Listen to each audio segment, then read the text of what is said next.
Assalomu alaykum hammaga, xayrli tong. Bizda soat 6. Bolgariyada furo haydovchilari oyligi necha pul? Shu to'g'risida ozgina ma'lumot beramiz.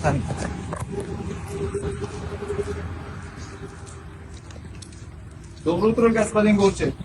Доброе утро. Можно ли узбекистанская пора малку информация, сколько пари зарплата и сколько час работное время? 8 часа. Зарплата 3000 лет. Международные сколько пари? 4000 лет.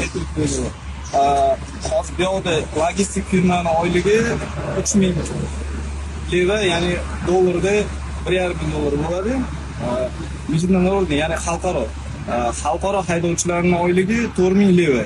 Bu dollarga hisoblaganda 2000 dollar, 2000 dan ozgina oshiq bo'ladi. Kasmet, merci господин Горчик. Hozir bizda bo'sh vakansiya bo'yicha ma'lumot beraman. Bizga logistika bo'yicha oylik 1800-2000, международный haydovchilar 2000-2500 oyligi, betonoz haydovchilari 900 dollardan 1100 dollargacha, samosyval haydovchilari, buldozer haydovchilari 1300-1500 oylik, avtokar haydovchilari 800 dollar, 900 dollar. O'rtoqlar, O'zbekistonda qaysi sohada ishlaysiz, qaysi soha bo'yicha ishga kelmoqchisiz? Shu bo'yicha video tagida izohlarda qoldiring, shu bo'yicha ma'lumot berishga harakat qilamiz.